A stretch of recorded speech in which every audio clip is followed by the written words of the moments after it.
Dieu a rendez-vous avec quelqu'un ce soir.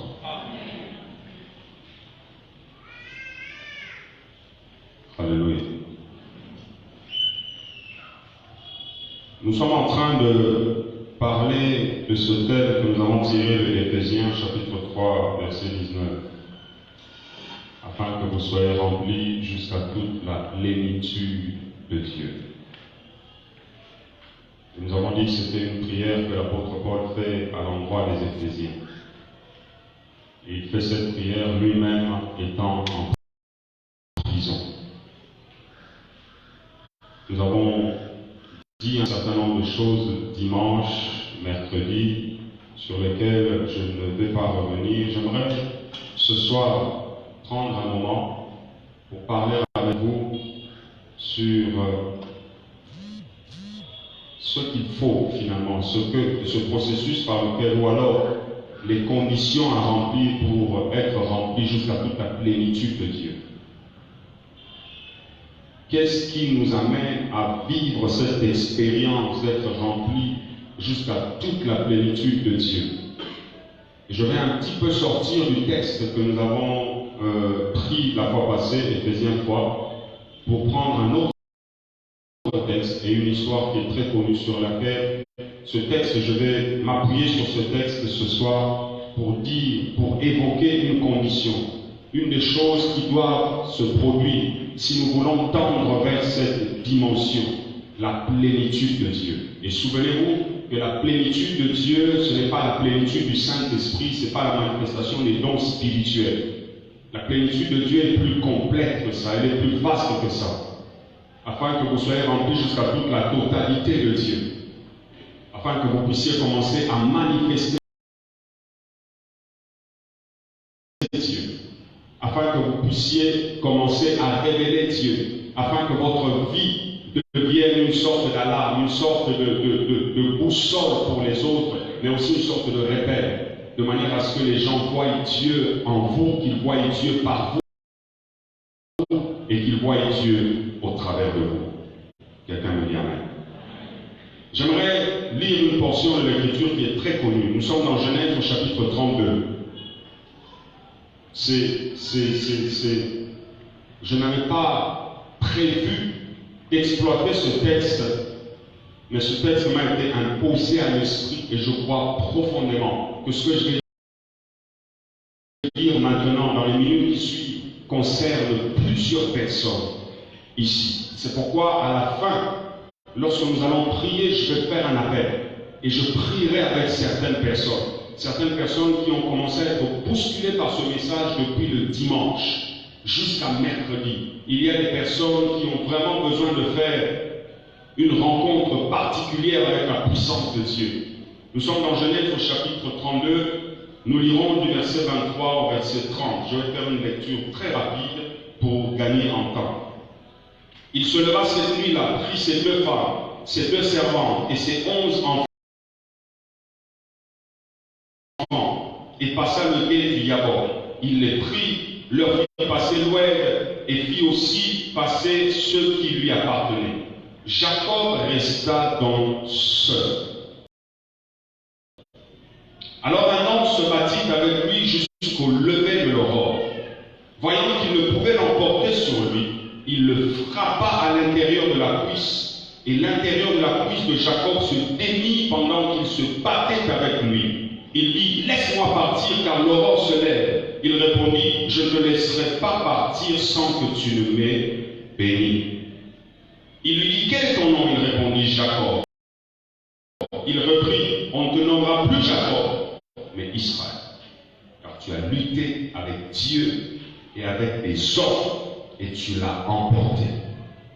Jacob lui demanda, je t'en prie, dis-moi ton nom. Il répondit, pourquoi demandes-tu mon nom?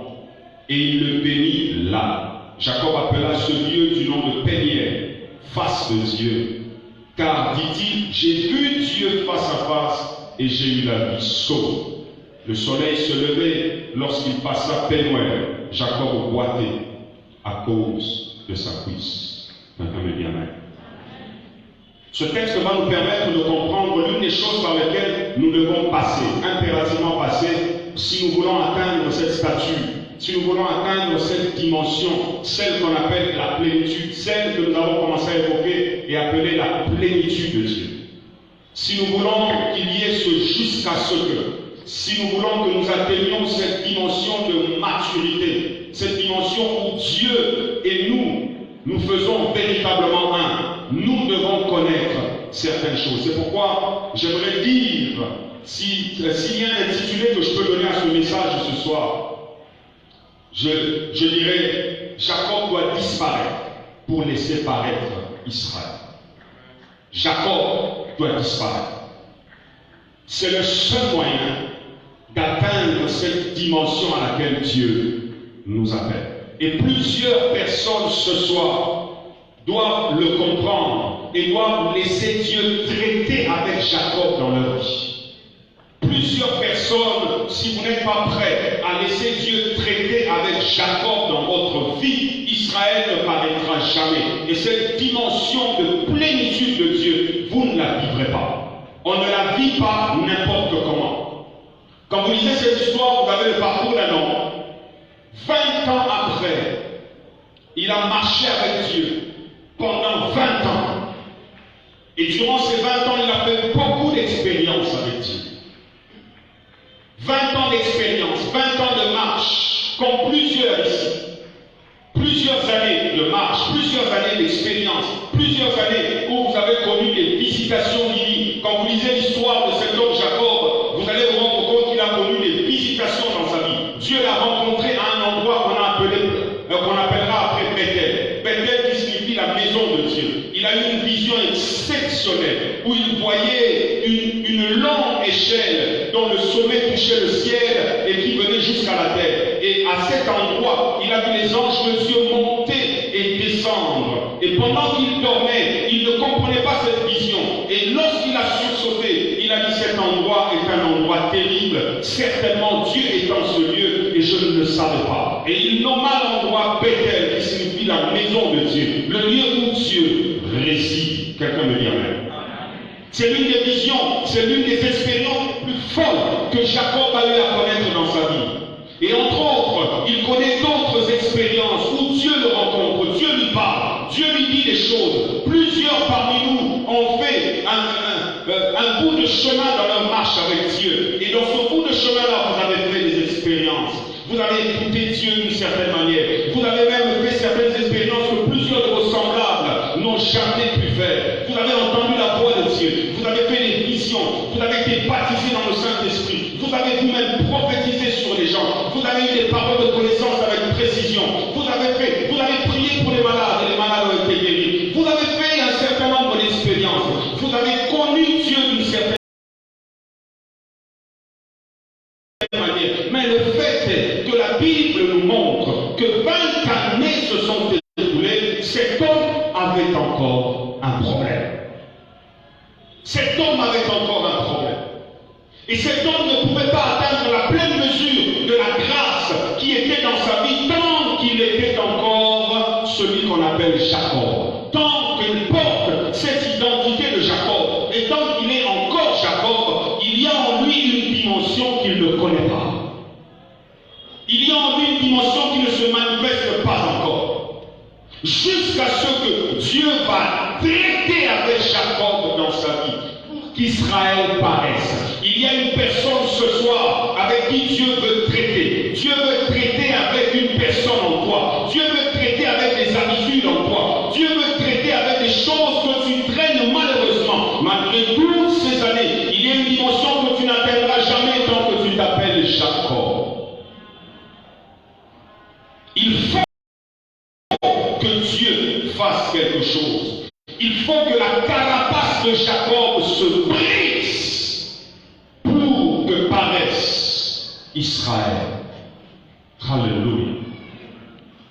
Et tant que cela n'est pas encore arrivé, ce n'est pas possible. Cet homme Jacob, malgré toutes les expériences qu'il a faites, était encore très individualiste, très tourné vers lui-même, très égoïste. Il avait encore des problèmes sérieux de caractère. Il avait encore des problèmes très sérieux de personnalité. Sa personnalité était ambivalente. C'était difficile de savoir exactement qu'est-ce qu'il pense, ce qu'il est. C'est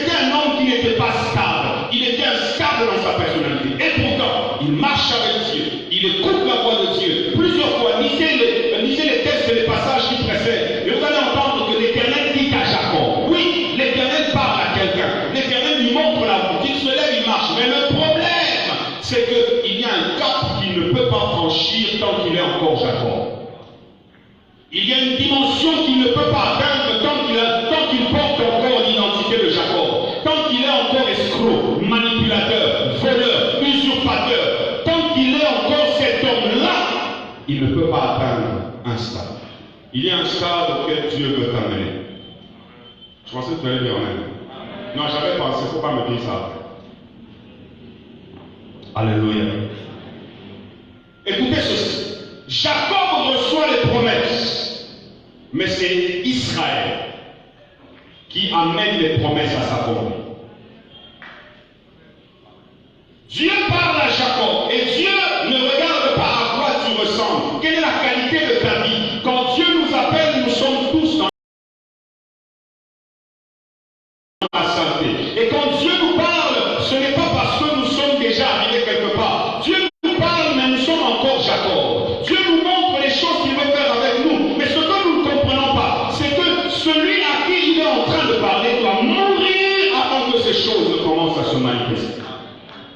Il ne faut pas y... Ce n'est pas Jacob qui verra l'accomplissement des promesses de Dieu, c'est Israël. Parce que si c'est Jacob qui voit l'accomplissement des promesses de Dieu, ça deviendra dangereux. Il va corrompre les promesses. Il va corrompre la bénédiction. Jacob porte la corruption. Et si Dieu te bénit en étant Jacob, tu vas corrompre ce que Dieu t'a donné. Tu vas corrompre la bénédiction de l'Éternel dans ta vie. Dieu ne veut pas que ce qu'il te donne soit corrompu. Dieu veut que ce qu'il te donne atteigne les objectifs pour lesquels il te les a donnés. C'est pourquoi Jacob doit mourir. Tant que Jacob ne meurt pas, tu n'accèdes pas à ces choses-là. Mais fais très attention parce qu'il y a des gens, finalement, que Dieu laisse. Tu es toujours Jacob et tu as refusé qu'il traite la dimension de Jacob en toi. Il te laisse accéder à la grandeur. Il te laisse accéder à la bénédiction. Mais cette bénédiction ne te servira pas. Elle risque de devenir un piège pour ta vie. Et Dieu ne veut pas que la bénédiction soit un piège pour ta vie. Dieu veut que la bénédiction serve les desseins de l'Éternel dans ta vie. La bénédiction n'a jamais été pour notre bien-être. La bénédiction a toujours été pour le bien-être du royaume et pour le bien-être des intérêts de Dieu. Est-ce qu'on est ensemble? Voilà pourquoi, ce jour-là, Jacob est en train de rentrer. Et il a été grandement béni depuis plus de 20 ans. Mais il y a toujours un problème dans sa vie. Alléluia. Jacob n'a pas les atouts pour supporter la gloire que Dieu a prévue dans sa vie. Ce n'est pas Jacob qui supporte la gloire, c'est Israël qui supporte la gloire. Et Dieu veut d'abord traiter le problème de Jacob avant qu'il n'atteigne la pleine stature de la personne à laquelle il a été appelé. Parce que Jacob n'a pas la maturité à gérer la gloire. Ne cherche pas trop vite la gloire. Cherche à ce que Dieu traite correctement tout ce qui constitue Jacob dans ta vie. Tout ce qui ressemble à Jacob doit être traité dans ta vie. Et ce soir, je suis venu annoncer à quelqu'un qu'il y a une partie de toi qui sera en train de mourir pendant que je suis en train de parler et pendant que nous allons commencer à prier. Il y a une partie de toi qui va mourir. Il y a des choses qui vont se casser dans ta vie. Il y a des choses qui vont se briser. Il y a une partie en toi. Depuis que j'ai commencé à parler le dimanche, ton cœur a commencé à bouger. Ton cœur a été secoué. Certaines choses sont en train d'être bousculées dans ton esprit parce que Dieu est en train de traiter avec Jacob. Tu es à ton péniel. Tu es à cet endroit où Dieu est en train de traiter avec Jacob. Laisse-le te traiter. Ne résiste pas. Laisse Dieu traiter ces choses en toi qui sont un danger pour ta vie, un danger pour ta famille, un danger pour ta destinée. Si tu accèdes à la bénédiction ou à ces choses que Dieu a prévues pour toi, et donc comme tu es, tu risques d'être un danger. Et Dieu ne veut pas que tu sois un danger. Tu n'as pas vocation à être un danger. Tu as vocation à être une bénédiction. Vocation à être une bénédiction pour ton entourage. Par contre, tu as vocation à être un danger pour l'enfer. Est-ce qu'on est ensemble? Donc il faut qu'il y ait ce traitement. Et parfois, lorsque Dieu est Jésus est debout à la fin de son ministère. Et il se retrouve avec ses disciples pratiquement parmi les derniers moments. Et ils sont dans une maison. Et Jésus se lève, il ôte ses vêtements, il porte une serviette autour du rein, il prend une bassine d'eau et il commence à vouloir laver les pieds des disciples. Lorsqu'il arrive auprès de Pierre, Pierre était celui qui, le fougueux, c'est celui qui ne laissait pas passer quelque chose. Pierre, s'il vivait à notre époque et s'il était africain, il serait camerounais. Certainement. Et lorsque le maître arrive jusqu'à ses pieds, il veut laver ses pieds, Pierre le regarde et lui dit, pourquoi tu veux faire ça? J'aime la réponse du maître. Ce que je fais maintenant, tu ne le comprends pas, mais tu le comprendras.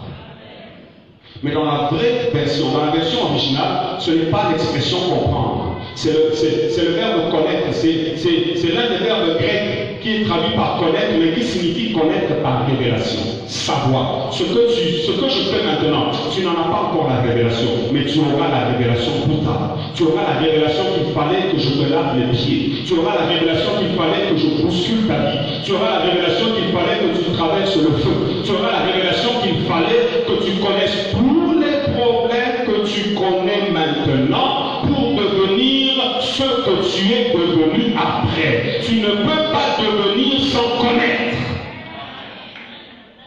Tu auras la révélation qu'il fallait que je fasse ce que j'ai fait dans ta vie. Quelqu'un me dit amen. J'aimerais te dire que dans chacun d'entre nous, Israël est caché dans Jacob. Lorsque vous voyez un homme dans l'église avec beaucoup de défauts, toutes sortes de choses, il fait des choses qui sont bizarres aux yeux de tout le monde. Lorsqu'il fait des choses, vous dites, mais pourquoi ce frère est comme ça? Pourquoi n'est-il pas? J'aimerais vous annoncer une bonne nouvelle. Malgré tous les défauts qu'il porte, ce que vous voyez, c'est Jacob. À l'intérieur, il y a Israël. Il y a Israël à l'intérieur. C'est pourquoi il faut avoir le cœur de supporter les gens. Il faut avoir le cœur de porter les gens. Il faut avoir le cœur de donner aux gens le temps que Dieu travaille Jacob, qu'il brise la carapace de Jacob, parce qu'à l'intérieur, il y a une version améliorée, une meilleure version de cette personne. Tu n'es pas capable de comprendre la belle version qui est à l'intérieur que tu ne vois pas encore. Ne méprise pas quelqu'un et ne dis pas qu'il n'ira jamais loin avec Dieu à cause de ce que tu es en train de voir. Parce que ce que tu vois, c'est Jacob. Nous avons tous un côté Jacob, mais nous avons aussi tous un côté Israël. Il faut que Jacob soit brisé pour que Israël paraisse. Et je prie Dieu que dans cette église, de plus en plus, Jacob soit brisé. Il y aura moins de problèmes lorsqu'il y aura plus d'Israël dans l'église et moins de Jacob. Les Jacob sont des jaloux. Les Jacob sont des usurpateurs. Les Jacob sont des manipulateurs. Les Jacob sont des gens qui sont là comme s'ils sont avec vous, mais ils ne sont pas avec vous, ils sont dangereux. Nous avons besoin d'Israël. Mais ce qui est bon, c'est que Jacob peut devenir Israël. Alléluia. Jacob peut devenir Israël. Dieu peut te faire passer par un processus pour t'amener à faire sortir l'Israël qui est caché en toi. Et je suis venu t'annoncer cette bonne nouvelle. C'est que le Seigneur a décidé, à partir de maintenant, de briser le Jacob qui est sur toi pour faire sortir l'Israël qui est en toi. Tu es une bonne personne. Tu es une bonne personne. Peu importe ce qu'on a dit de toi, ce qui est en toi est plus grand que ce que tu penses. Ce qui est en toi est plus fort que ce que tu imagines. Ce qui peut sortir de toi, personne ne peut l'imaginer. Le jour où Dieu va briser Jacob et que Israël va sortir, même ceux qui te voyaient comme ils te voyaient vont te regarder et dire, c'est lui ou ce n'est pas lui. On se posera la question, c'est la même personne, mais ce n'est pas la même personne. Parce que Jacob a été touché, Jacob a été brisé. Ce soir, je prie que Jacob soit brisé dans la vie de quelqu'un. Je prie que Dieu casse quelque chose dans ta vie. Tu aimes trop de ce côté, cet aspect de ton caractère. Tu aimes trop ces choses. Je Dieu de les briser. Parce que c'est un danger pour ta vie. Alléluia.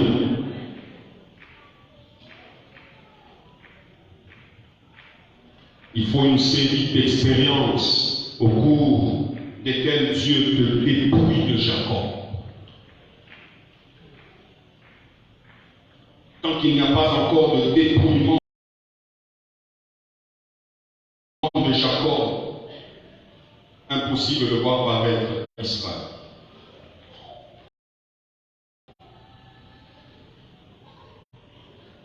J'ai vu les gens, pas seulement venir à l'église, mais j'ai vu les gens passer d'un état à un état opposé. Pas en un jour, dans un processus. Quand je vois la vie de certaines personnes, il y a 10 ans, je regarde aujourd'hui, je dis, celui-ci a connu son peigneur. Mais je connais aussi d'autres que j'ai regardé il y a 10 ans, je regarde aujourd'hui, à Boukanate. Il n'a jamais connu le peigneur où il a résisté à son peigneur. Alléluia.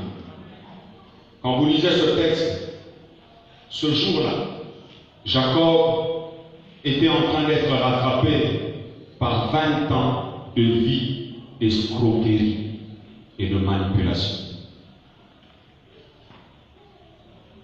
20 ans de mensonges. 20 ans de paraître. 20 ans où il donne l'apparence d'être un homme bien. Combien d'années as-tu passé à l'église en montrant un visage de ce que tu n'es pas en réalité? Combien d'années as-tu passé en montrant à ton responsable de département un visage de ce que tu n'es pas en réalité? Ce soir, Dieu va traiter avec un Jacob.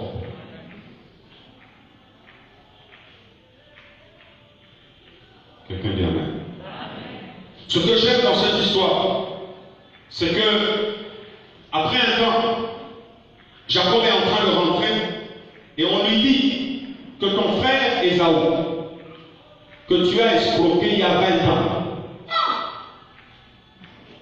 Ésaü paye 20 ans de rancœur, de rancune. Ton frère Ésaü vient vers toi et il n'a jamais oublié ce que tu lui as fait. Jacob se rend compte qu'il est en face de son passé. Il est en face de sa réalité. Chacun d'entre nous connaît sa réalité. Chacun d'entre nous connaît sa vraie réalité. Pas celle que l'on montre aux autres, mais sa vraie réalité. Chacun d'entre nous connaît ce qu'il est réellement. Pas ce qu'il dit aux autres être, pas ce qu'il montre aux autres être. Sa vraie réalité. Depuis toutes ces années, Jacob a eu une image. Mais maintenant, il doit se rencontrer avec son frère qui est en colère et qui veut en finir avec lui. Et voilà. Mais ce que j'aime, c'est que Jacob pose un acte. La Bible dit au verset 25. D'abord, avant ça, il fait précéder toute sa famille, ses femmes, ses enfants, ses serviteurs, toutes les richesses qu'il a. Et il avait beaucoup de richesses. C'était un homme riche. Beaucoup de femmes, beaucoup d'enfants, des servantes, beaucoup de chameaux, beaucoup de bétail, beaucoup de richesses, beaucoup de serviteurs. Mais il les fait traverser. Vous savez, il y a un niveau dans notre vie où tout ce que nous possédons n'a plus d'importance. Il y a un stade dans votre vie où quel que soit ce que vous avez accumulé comme richesse, vous n'avez plus besoin, vous n'avez même plus envie de rester avec ça. Il y a un stade dans votre vie où vous n'avez même plus envie de monter dans la voiture que vous avez achetée. Vous n'avez même plus envie, même quand vous dormez dans la maison que vous avez construite vous-même, vous n'êtes plus à l'aise. En fait, tout ceci ne vous apporte pas ce dont vous avez besoin. Il y a un problème que vous n'avez pas traité dans votre vie. Dieu veut traiter ce problème. Et ma Bible dit, il a fait passer tout le monde. Au verset 25, on dit, Jacob resta seul.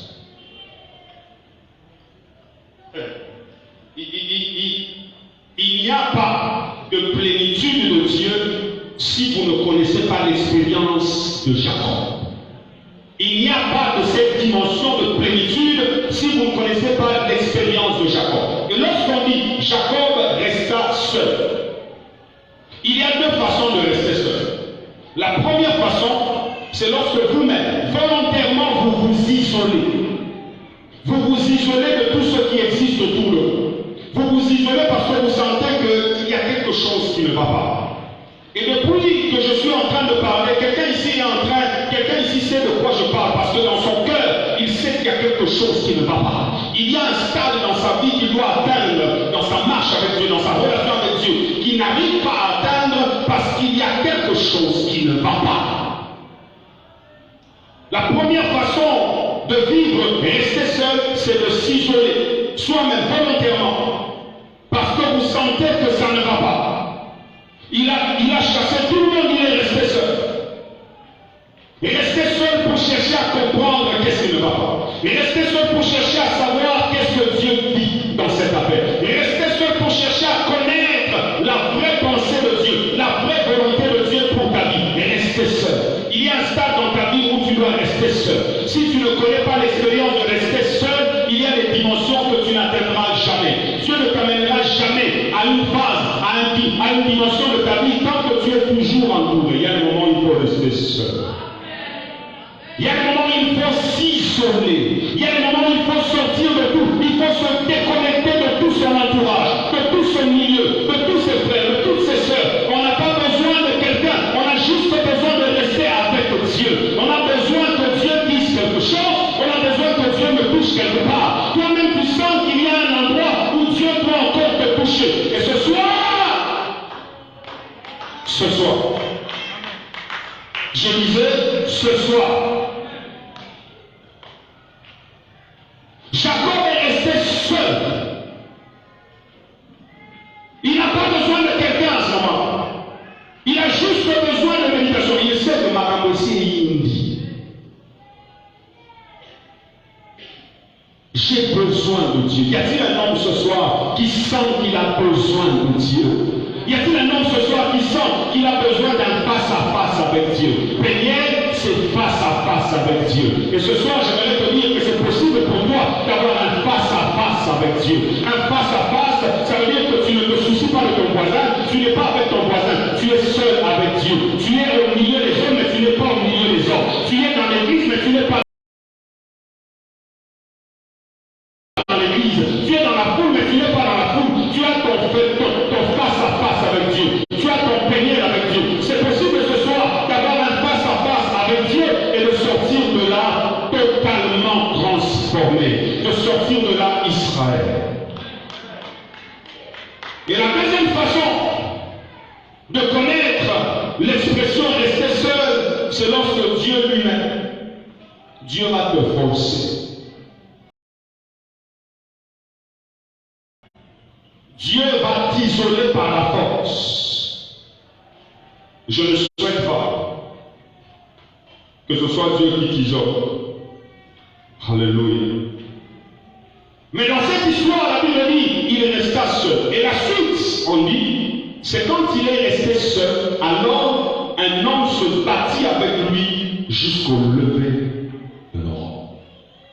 Oh, qu'est-ce que cet homme avait avec Jacob?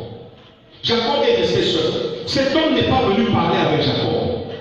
Cet homme n'est pas venu s'entretenir avec Jacob. Cet homme n'est pas venu lui révéler les choses. Non. Tu n'as pas besoin de révélation maintenant. Tu as besoin que je brise en toi certaines choses. Tu n'as pas besoin de prophétie maintenant. Tu as besoin que je brise en toi certaines choses. Il y a des gens qui viennent à l'église en s'attendant que Dieu leur donne une prophétie. Tu n'as pas besoin de prophétie de ton futur. Tu as besoin qu'il brise en toi certaines choses. Et l'homme, lorsqu'il vient, il ne vient pas pour parler à Jacob. Il ne vient pas pour lui dire, écoute, Dieu a prévu faire ci et ça avec toi. Il ne vient pas pour lui parler de sa promotion. Il ne vient pas lui parler de son mariage. Il vient le brutaliser. Il vient taper sur Jacob. Et Jacob doit réagir. Le combat est engagé. Lui qui a besoin que Dieu lui parle, cet homme commence à lui faire la guerre. Si tu ne laisses pas Dieu combattre en toi ces choses que tu connais, si tu ne laisses pas Dieu brutaliser en toi ce trait de caractère qui est un piège pour ta vie, si tu ne laisses pas Dieu traiter en toi ces choses que tu connais, tu n'atteindras jamais la destination que Dieu a prévue pour toi. On m'a prié avec que tu arrives. Ma prière est que tu y arrives. Mais on n'y arrive pas comme ça. On ne devient pas rempli de Dieu comme ça. On peut parler en langue facilement, mais être rempli de Dieu est à mon sous-souffleur. Il y a des manguantaka. C'est autre chose. On peut exercer le don spirituel facilement, mais être rempli de Dieu, c'est être comme Dieu, c'est manifester Dieu, c'est devenir comme Dieu, être prêt à réagir comme Dieu. Ça n'arrive pas comme ça. Il y a des choses en toi qui doivent être traitées. Et comme je l'ai dit, elles doivent être brutalisées. Et l'homme ne vient pas nous poser des questions, il vient le brutaliser directement. Dieu va te brutaliser, mais pour combien? Dieu va brutaliser ton être, mais pour combien? Parce que tant que Jacob vit, Israël ne peut pas sortir. Israël ne peut pas être vu. Israël ne peut pas se mouvoir. Israël ne peut pas se manifester. Parce que Jacob est encore en vie. Alléluia. Alléluia. Dieu doit détruire Jacob pour qu'Israël paraisse. Il y a vraiment des aspects de ta personnalité. Je vais aller pour terminer parce qu'on va prier. Le verset 26 dit ceci. Voyant qu'il ne pouvait pas l'emporter sur lui. Est-ce que vous réalisez cette phrase? Qui est venu? Qui combat? Qui bagarre avec Jacob? Sous la forme d'un ange, Dieu, peu importe, c'est la puissance de Dieu, c'est Dieu lui-même. N'est-ce pas? Mais la Bible dit, voyant qu'il ne pouvait pas l'emporter sur lui. Mon ami, tuer Jacob n'est pas facile. Vaincre la chair n'a rien de facile. Vaincre ces habitudes qui sont enfouies et ancrées en toi depuis des années, peut-être depuis ton enfance, n'a rien de facile. Vaincre cet orgueil n'a rien de facile. Et parfois, Dieu sera obligé d'employer des moyens forts. C'est pourquoi la Bible dit, voyant qu'il ne pouvait l'emporter sur lui, il le frappa à l'intérieur de la cuisse. Voyant que le combat était devenu âpre. Je ne sais pas pour vous, peut-être que vous êtes une spiritualité telle que bagarrer contre la chair et les appétits de la chair est une chose facile pour vous. Pour moi, ce n'est pas facile. Ça n'a pas été facile depuis le début de ma conversion. J'ai bataillé contre les choses. Et il fallait que Dieu intervienne. Et il fallait que Dieu brise certaines choses. Que je sens que je suis humilié. Humilié. Tant que Dieu ne t'a pas humilié, il y a une partie de ta personnalité qui reste indemne. Dieu sera parfois obligé de te briser, de t'humilier, te mettre à terre.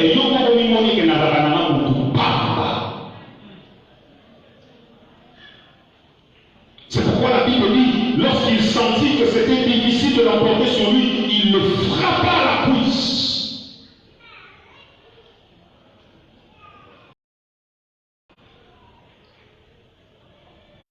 Si tu te disposes à laisser Dieu combattre cette sale habitude, combattre cet élan d'orgueil que tu ressens dans ta vie, cet élan de méchanceté, de haine que tu ressens dans ta vie, si tu laisses Dieu, si tu permets à Dieu de combattre ça dans ta vie, tu es un homme heureux. Tu verras Israël sortir de toi. Tu verras une partie de Dieu. Tu verras comment tu atteindras la stature de Dieu. Et Dieu se servira de toi sans aucune crainte, parce qu'il se servira de lui-même. Quelqu'un dit Amen. Et ce que j'aime, au verset 27, il dit, laisse-moi partir. C'est l'ange qui combat avec lui qui lui dit, laisse-moi partir. Jacob a dit, tu as menti. Tu as menti, on a bagarré. On a bagarré jusqu'à... Tu m'as cassé la cuisse. tu m'as humilié. Désormais, le matin, quand je vais me lever, quand je vais aller rejoindre ma femme et mes enfants, là, vous allez la terre. Et tu veux partir comme ça. Tu pars un job comme ça. Tu as menti. Tu ne peux pas partir. Je ne te laisse pas. Si tu m'as vidé de mon orgueil, tu dois me remplir de toi. Tu dois me remplir de toi. Somo si na yo ledo nanga pesanga oya yo lokumu.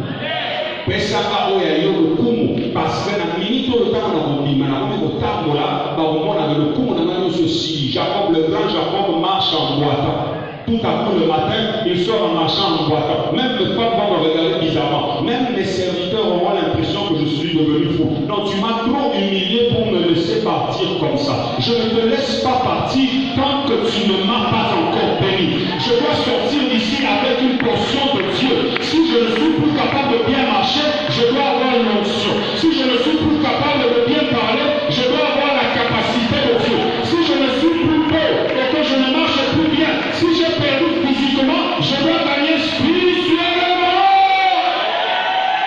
Si je perds physiquement, je ne peux pas perdre partout. J'ai besoin d'être comme toi. Je ne peux pas sortir ici sans que tu ne m'aies béni. Il a dit ceci, je ne te laisserai pas partir tant que tu ne m'as pas béni. Autrement dit, je ne te laisserai pas partir jusqu'à ce que tu m'aies béni. Jusqu'à ce que je devienne comme toi. Jacob a compris que la bénédiction, ce n'est pas l'accumulation de biens, parce qu'il a des biens. Il a compris que la bénédiction, ce n'est pas le mariage, parce qu'il a deux femmes. Il a compris que la bénédiction, ce n'est pas la richesse, parce qu'il a la richesse. Il a compris qu'il y a une dimension de la bénédiction qui est beaucoup plus grande que toutes ces choses. Et il a dit à cet homme, you are not going to leave this place. Tu vas me toucher, sinon je ne pars pas.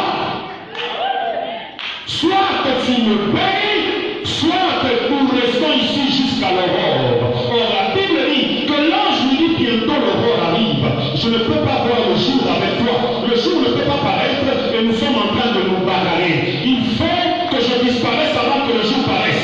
J'aime ce que Dieu fait dans nos vies. Il le fait en secret avant que le public n'arrive. Makunda la place à Kakakou, il le fait en public, il le fait en secret. Personne ne le voit. Lorsque tu parlais en public, tout le monde pense que tu es affaibli. Tout le monde pense que tu n'as rien du tout. Mais tu n'as pas rien du tout. Tu as désormais Dieu de ton côté. Tu as désormais la présence de Dieu dans ta vie. Tu es désormais une autre personne. Tu ne ressembles à rien, mais tu es quelqu'un d'exceptionnel. Parce que tu portes Dieu. Lorsque nous atteignons la stature de Dieu, notre extérieur n'a pas changé, mais notre intérieur est complètement différent. Parce que nous commençons à réagir comme Dieu. Nous réagissons comme Dieu. Là où tout le monde se fâche, on ne se fâche pas. Là où tout le monde il faut casser, on ne casse pas. On est capable d'entretenir encore parce qu'on sait qu'il y a quelque chose de précieux. J'aime la parabole de la vigne et du vigneron. Lorsque le propriétaire vient et dit, je vais arracher, il dit non, n'arrache pas. Donne encore une année. Encore une année, je vais mettre du fumier à côté et ça pourra peut-être produire. On commence à réfléchir comme Dieu. On n'écrase pas son voisin, on travaille pour qu'il soit béni. On travaille pour qu'il soit béni. On n'est pas content lorsque Dieu frappe son voisin. On n'est pas content lorsque la malédiction frappe quelqu'un. Non, non, non, non, non, non. On dit plutôt non, ne le frappe pas encore, s'il te plaît. On entre en retraite parce que Dieu a frappé quelqu'un qui a péché. Il a péché et nous savons que Dieu a raison de le frapper, mais nous prenons un temps de prier pour prier et supplier la miséricorde de Dieu pour que Dieu pardonne à cet homme. Nous prions jusqu'à ce que Dieu pardonne. Jacob dit non, non, non, non, je ne te laisse pas partir tant que tu ne m'as pas amené à devenir comme toi. Je connais le combat qui m'attend lorsque je sortirai d'ici. Je ne peux pas affronter ce combat avec la faiblesse que j'ai maintenant. J'ai besoin de la puissance de Dieu. Je vais dire à quelqu'un, tu es Jacob, mais Jacob doit mourir. Et Dieu veut traiter les choses dans ta vie jusqu'à ce qu'il t'amène à la stature qu'il faut, jusqu'à ce que tu atteignes la stature de la pleine maturité. Dieu veut t'amener à ce niveau-là. Quelqu'un me dit encore la même. Et ce soir, nous allons prier, et je le crois.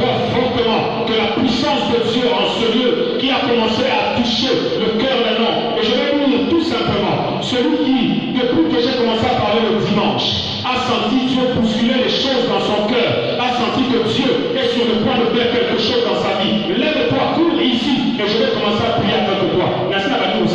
Lève-toi, viens ici, et nous allons prier ensemble. Parce que je crois fortement que Dieu veut et est disposé à le faire dans ta vie. Nous allons prendre un temps de prière. Et je vais demander à toute l'assemblée de se tenir debout. Même si tu ne viens pas devant, peu importe. Mais tu vas te tenir debout. Parce que je crois ce soir, je crois qu'il y a un Israël qui va apparaître. Je crois qu'il y a des personnes ici qui sont comme Jacob. Vous avez fait beaucoup d'expériences avec Dieu, mais il y a une dimension qui doit être brisée, qui doit être cassée. Et ce soir, c'est votre plénière. Ce soir, en ce lieu, vous pouvez vivre votre plénière. Un lieu où vous rencontrez Dieu seul, face à face. Vous n'attendrez pas que je vous dise de commencer à prier, parce que vous savez pourquoi vous êtes venus ici devant. Et vous qui êtes restés là derrière, vous n'attendez pas non plus qu'on chante un cantique pour qu'on commence à prier. Parce que je vais qu'on prenne une vingtaine ou une trentaine de minutes. Et pendant ces minutes où nous allons prier, la main de Dieu est en train de circuler dans cette salle. La main de Dieu est en train de toucher quelqu'un dans cette salle. La puissance de Dieu qui a été disposée ce soir te touchera. Et il y a une carapace qui va se briser. Je vais t'annoncer, la chenille va devenir un papillon. Jacob, c'est la dimension de la chenille. Elle rampe au sol. Mais Israël, c'est la dimension du papillon qui vole dans les airs, qui a la stature de Dieu, qui a la stature de Dieu. Et lève la voix et commence à parler à Dieu. Pendant qu'on vous entend juste un chant, je veux juste un chant, un seul chant. Et j'aimerais que chacun de nous commence à parler à Dieu. Nous allons prendre une trentaine de minutes dans la prière. Et pendant ces moments de prière, j'aimerais que s'il y a quelqu'un en ce lieu qui sent dans son esprit, qui doit juste commencer à prier en